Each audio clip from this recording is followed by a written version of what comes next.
Stadium redevelopments don't get any bigger than this. The Santiago Bernabeu, home of Spanish football giants Real Madrid, is about to complete an epic transformation that's unlike anything we've seen before.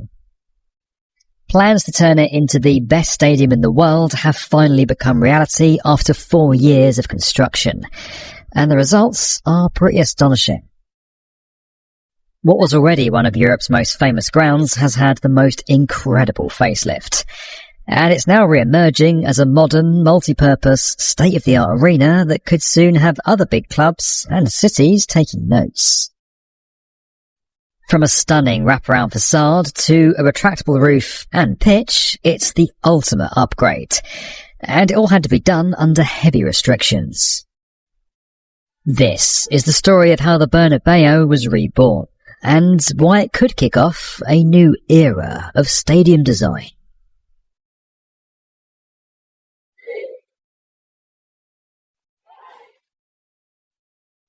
Ask any football fan to write a list of the world's most iconic stadiums, and this is certainly going to be on it. The Santiago Bernabeu in Spain.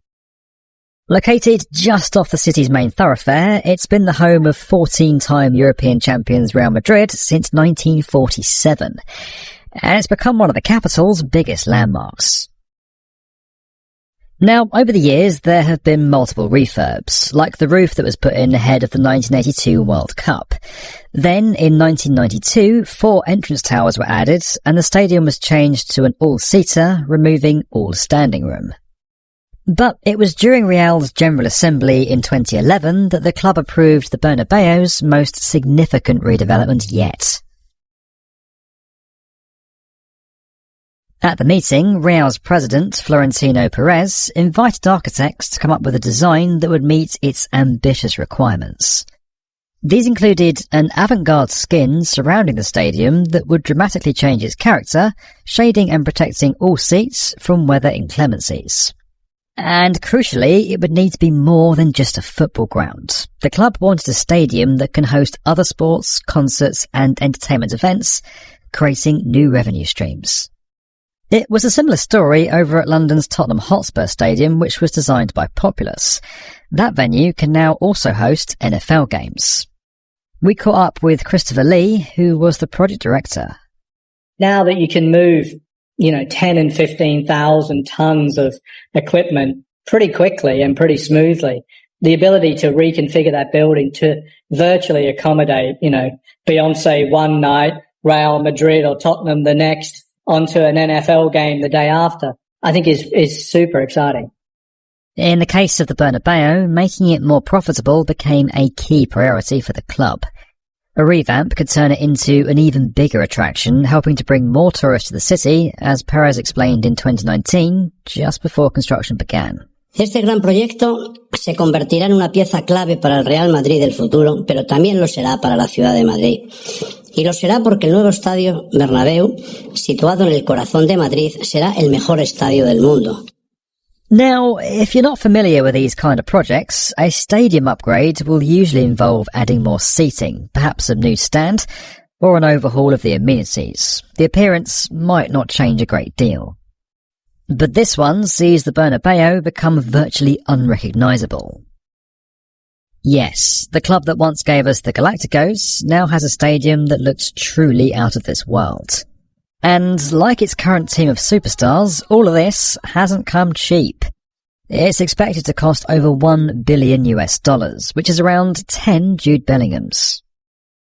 It's also not far off what Tottenham spent on their new stadium, which was a complete new build.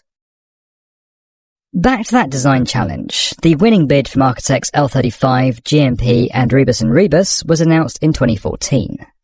They proposed building an enveloping steel facade which images could be projected onto, along with a 360-degree video screen and a fixed roof that is fully closable.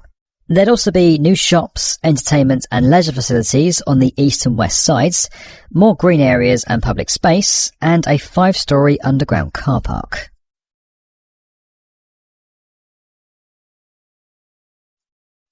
Offering more outside the stadium is another trend according to Populous. They're the lead architect for a new project at Manchester's Etihad Stadium aimed at boosting the fan experience. The work we're doing up at the Etihad at the moment, which is focused around our fans and what they do almost before they come into the stadium. So can we create environments, fan zones, shops, bars, restaurants, hotels that are sometimes attached like they are at Etihad or sometimes just surrounding the buildings to create these big bits of city, really. All in all, there's been a lot happening at the Bernabeu, and much of the work had to be done with the building still in use. So how do you tackle a monumental task like this? Of course, it's not just the club funding this massive project. Billionaires invest in real estate projects around the world to diversify their investments and find outsized returns. But record high interest rates are slashing profits, making easy wins harder to come by. That's why they're diversifying in more lucrative markets like contemporary arts, a go-to strategy for the rich and famous for generations. In fact, a UBS research report found that contemporary art can be less susceptible to interest rates and inflation. But you don't need billions to capitalise on this news. Our sponsor Masterworks lets anyone in on the 0.1%'s worst-kept investing secrets, fine art. With roughly $60 billion transacted annually, the global value of art is estimated at $1.7 trillion. Over the last few decades, contemporary art has both growth and stability compared to other major asset classes. Masterworks makes all their recommendations available to use on their platform so anyone can invest in those iconic works. They've already exited 16 works, yielding profitable returns every time. Over 850,000 people have signed up on their platform, where SEC-qualified offerings launch every week. Shares in each work are limited, so there's a wait list to gain access. With our special link, you can skip that wait list and get in touch right away. Now, let's get back to how they built that incredible new stadium. Work began by disassembling the old roof, which was done in stages. That left space for new seats to be put in at the top of the east side, increasing capacity from around 81,000 to 85,000. To construct the new retractable roof, 800-ton cranes were installed, allowing two gigantic steel trusses to be built from one end of the ground to the other. 176 metres in length, they were hoisted up and slotted together in 10 segments that connected in the middle. This meant constructing two new towers on the west side to support the new roof trusses and also provide better access and evacuation points. These have replaced the old B and C towers, which have now made way for new public space. Now, due to all that weight they're having to carry, the towers had to be built with deep foundations. They're now sitting on 26 wide-diameter piles that go down 36 metres, which are topped with a 4-metre pile cap. Also critical to the structure of the new roof are 4 longitudinal mega trusses. They had to be lifted up from outside the ground before being gradually shifted towards the centre of the stadium. Over 33,000 tons of steel have been used in the refurbishment, the same as 120 Airbus A380s. At the peak of construction, there were 800 workers on site here every day, even during the lockdowns of 2020. Only when Storm Philomena arrived in January 2021, bringing record snowfall, did work have to stop temporarily. But perhaps the most impressive feature is the one that fans don't really get to see. Not only is the roof retractable, the pitch is too. Why?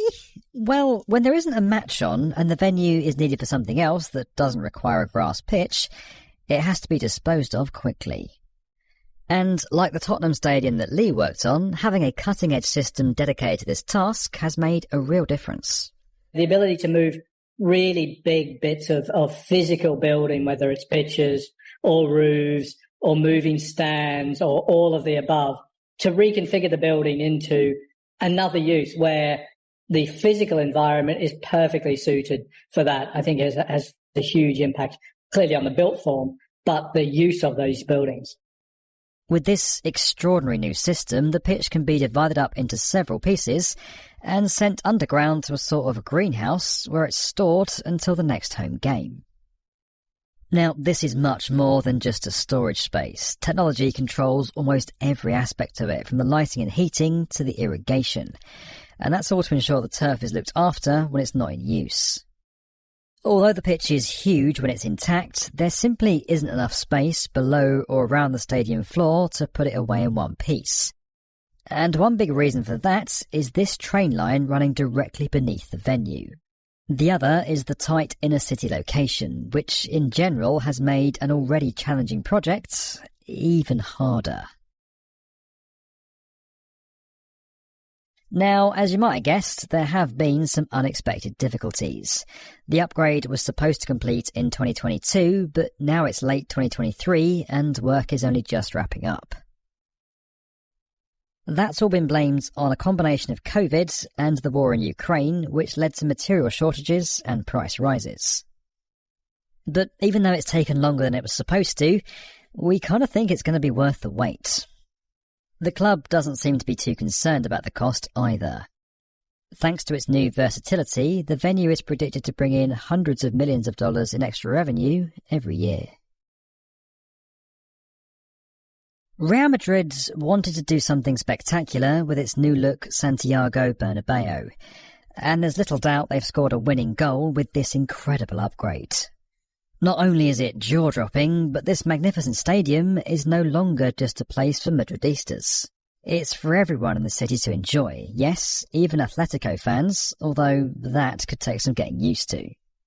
These are all changes that now place the stadium right at the heart of the local community. That's another pattern that's been emerging in stadium designs over recent years.